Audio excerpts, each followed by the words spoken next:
Coríntios 7, versos 1. Então, diz assim a palavra do Senhor. Acompanhe com a gente. Quanto aos assuntos sobre os quais vocês escreveram, é bom que o homem não toque em mulheres por causa da imoralidade. Cada um deve ter sua esposa e cada mulher o seu próprio marido. Lá, voltou, Vamos retornou. lá, voltamos. Versículo 3, né? O marido deve cumprir os seus deveres conjugais para com a sua mulher e da mesma forma a mulher para com seu marido. A mulher não tem autoridade sobre o seu próprio corpo, mas sim o marido. Da mesma forma, o marido não tem autoridade sobre o seu próprio corpo, mas sim a mulher. Não se recusem um ao outro, exceto por mútuo consentimento e durante certo tempo para se dedicarem à oração.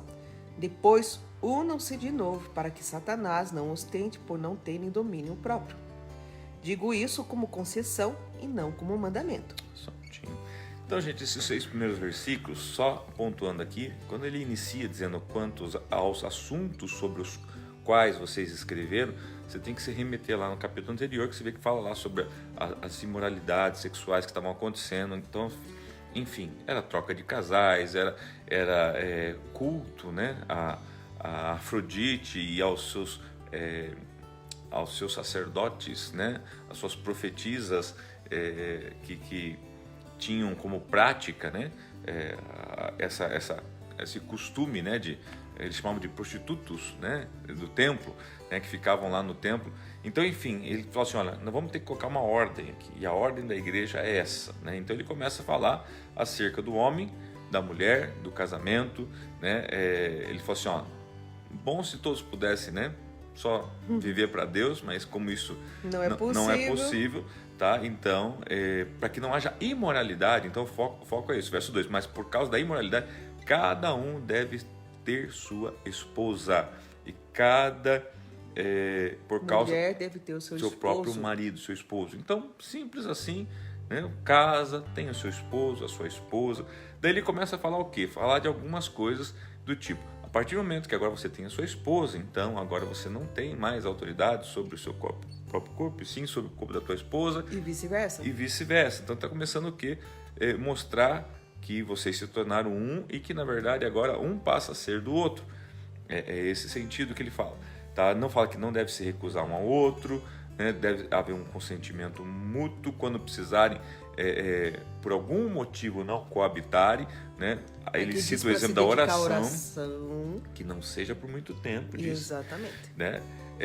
De forma que você não seja tentado, né, além da conta. E ainda ele fala assim, ó, depois unam-se de novo para que Satanás não os tente por não terem domínio próprio. Ou seja, ele considera o fato, né, de ser uma coisa complicada, essa questão de domínio próprio, do controle da carne. Então ele fala, não brinque com isso, né?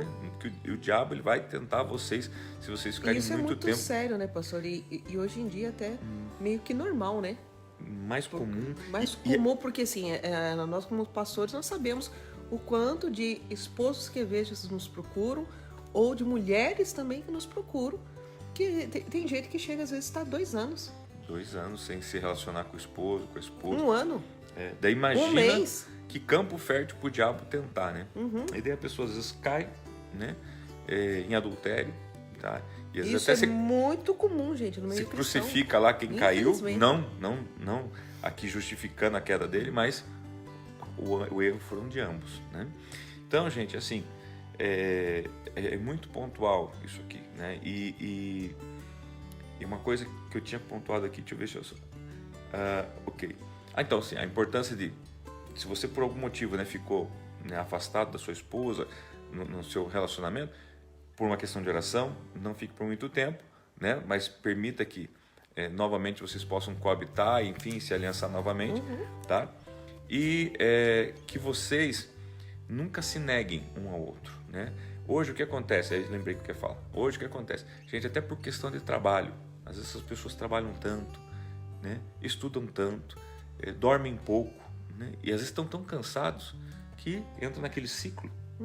E quando você vê, passa um dia, 2, 3, uma semana, quando você percebeu, passou 15 dias, 1 mês, e você não coabitou, né, com o seu cônjuge, enfim, não se aliançou, enfim, porque isso aqui não é só uma questão carnal, existe uma aliança, existe todo um contexto espiritual por trás disso, tá? Então, é uma coisa que é necessária. E não adianta, você pode ter a idade que for, né? Falar, não, isso é coisa dos mais jovens, que precisam mais de... Os mais velhos não sentem tanta vontade.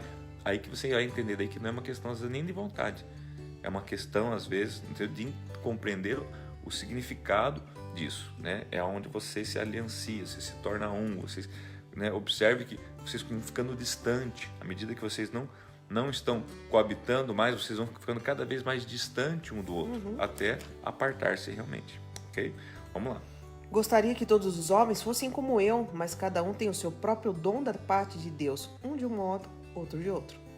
Digo, porém, aos solteiros e às viúvas. Então agora ele vai começar a falar solteiro, as viúvas, aos casados, depois as virgens, tá? Então, pra gente não ficar parando, só pontuando antes. Então vamos lá. É bom que permaneçam como eu.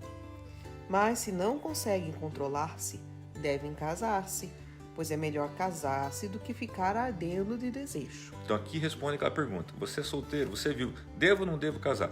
Ele fala assim, a minha opinião é o seguinte, vocês não precisam, mas se vocês não se aguentam, então case. Exatamente. Ponto. Simples assim.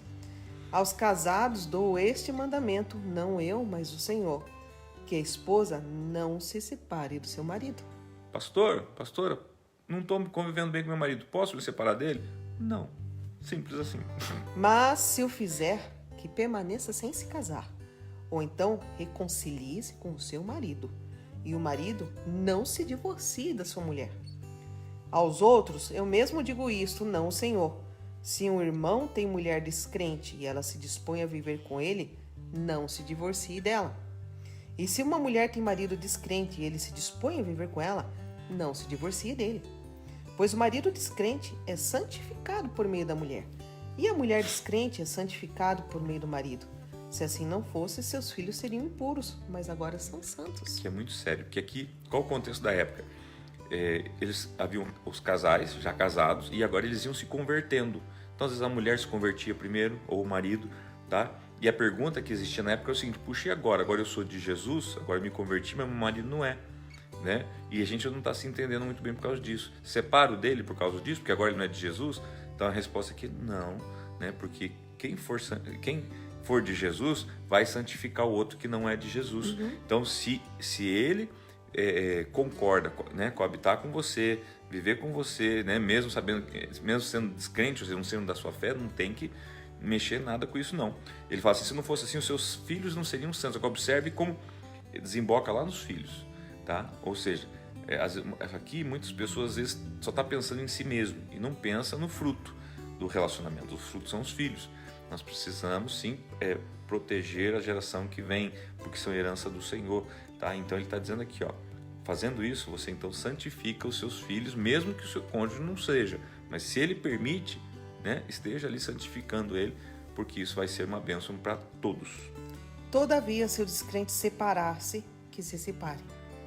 Em tais casos, o irmão ou a irmã não fica debaixo de servidão. Deus nos chamou para vivermos em paz. Você, mulher, como sabe se salvará seu marido? Ou você, marido, como sabe se salvará sua mulher? Entretanto, cada um continue vivendo na condição que o Senhor lhe designou e de acordo com o chamado de Deus. Esta é a minha ordem para todas as igrejas. Foi alguém chamado quando já era circuncidado? Não desfaça a sua circuncisão. Foi alguém chamado sem ter sido circuncidado? Não se circuncide. A circuncisão não significa nada, e a incircuncisão também nada é. O que importa é obedecer aos mandamentos de Deus. Cada um deve permanecer na condição em que foi chamado por Deus. Foi você chamado sendo escravo? Não se incomode com isso, mas se você puder conseguir a liberdade, consiga. Pois aquele que sendo escravo foi chamado pelo Senhor, é liberto e pertence ao Senhor. Semelhantemente, aquele que era livre quando foi chamado é escravo de Cristo. Vocês foram comprados por alto preço. Não se tornem escravos de homens. Irmãos, cada um deve permanecer diante de Deus na condição em que foi chamado. Aqui é um negócio muito legal, gente, porque você veja, está dizendo assim, né? Se você era escravo e agora se converteu, então você era escravo.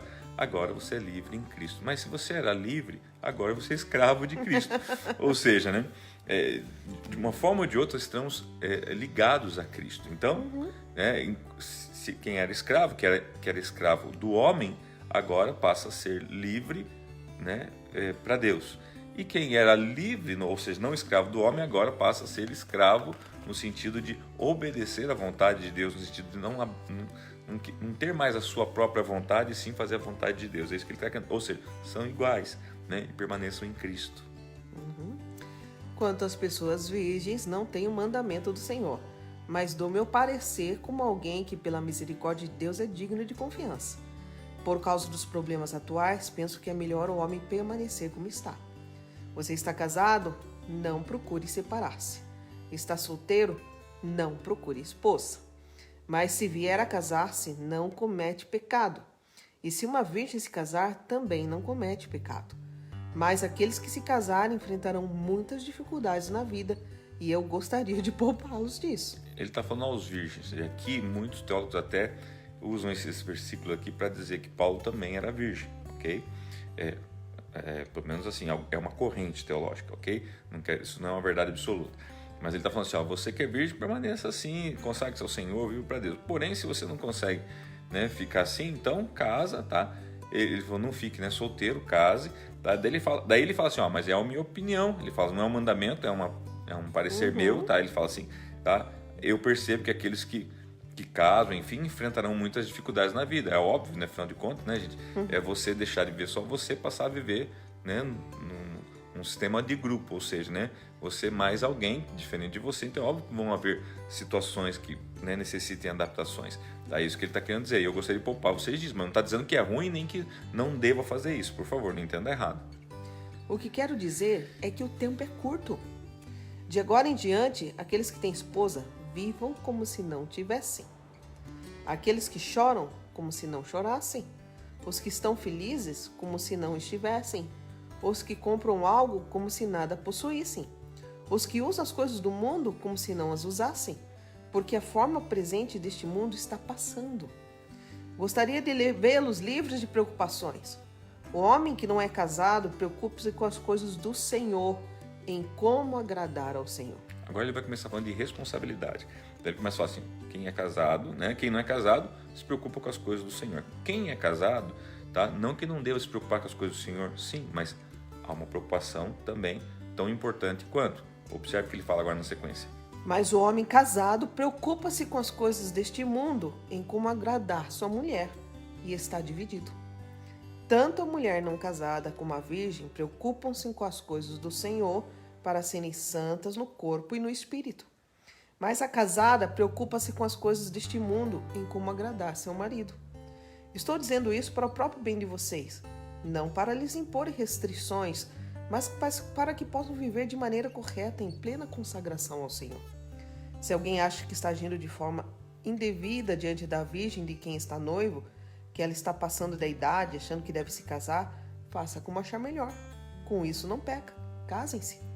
Contudo, o homem que decidiu firmemente em seu coração que não se sente obrigado, mas tem controle de sua própria vontade e decidiu não se casar com a virgem, este também faz bem.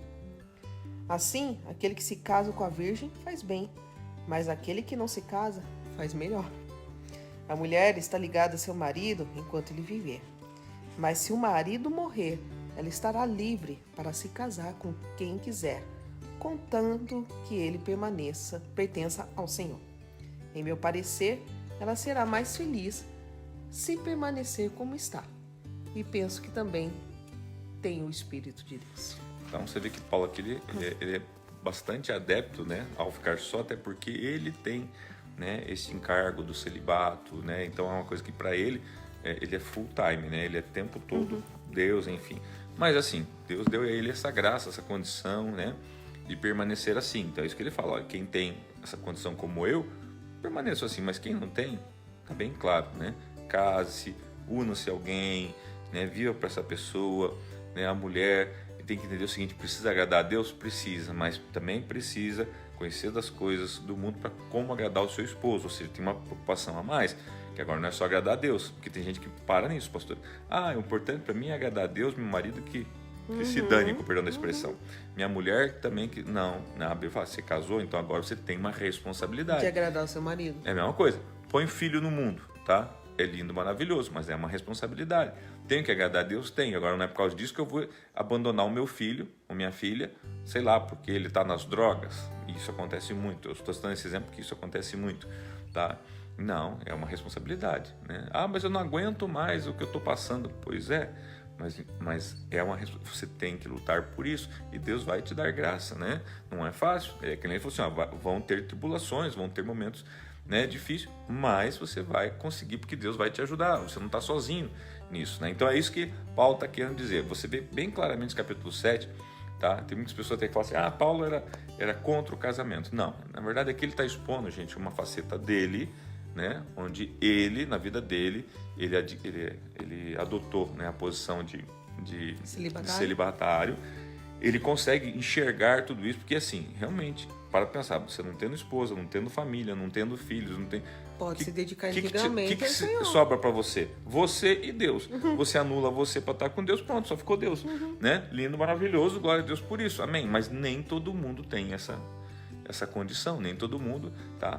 Por isso que ele fala assim, olha, você que não consegue, então é melhor que case. Agora, casou, então agora entenda como você deve proceder.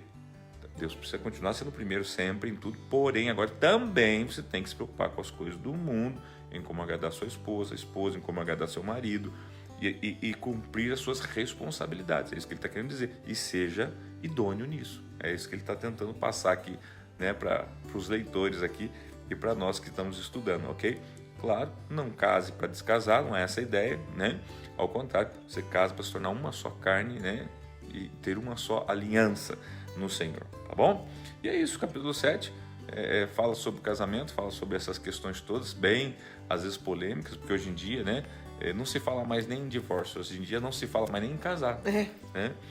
Hoje em dia mal é ajuntar, né? Então, é óbvio que todas essas coisas promovem o quê? Né? Promovem a degradação humana, promovem a imoralidade. Isso diante de Deus é imoralidade, é imoral. Então você que não é casado, né, aí é juntado, né, o que você precisa fazer, né? Senhor, eu preciso, né, regularizar a minha situação, né? Eu preciso da bênção de Deus, né? Eu preciso fazer as coisas certinho, porque assim Deus vai me abençoar. Porque senão você fica sempre aí nessa ilegalidade de vida, dando margem para o inimigo agir na você, né? E assim, e tem coisas que falta um pouquinho de consciência no ser humano, gente. Porque assim, tem coisas que mesmo não sendo legalmente casado, tem direitos, né? Gente que está 20 anos junto. Quer dizer, por que não fazer a coisa certa, né? Porque então mas já faz 30 anos que eu estou juntado. Ótimo, chama um pastor, pede a benção, né? Faz uma aliança diante de Deus ali, vai no cartório, faz... E ponto, não tem porquê, né, manter uma condição aí de ilegalidade, né, por uma coisa que é você mesmo. É brecha, né? É brecha, né? Brecha. Então, é Paulo tentando o quê? Assim como corrigir. Se recusar o seu marido, ou o marido recusar a esposa, é brecha também. E aonde que acontece isso, pastor? Às vezes quando é tá magoado, pra né? Satanás. Quando um tá magoado com o outro, normalmente utiliza-se, né? Não só com magoado hoje em dia, né? Porque hoje em dia a pessoa às vezes fica tanto tempo, como você falou, entra naquela rotina, que fica como amigo dentro de casa. Exato. Fica como amigo dentro de casa. Há muitas situações, gente, né, de esposa que já viraram mais mãe do que esposa, né? E de esposo que virou mais um pai do que um esposo. É muito recorrente isso.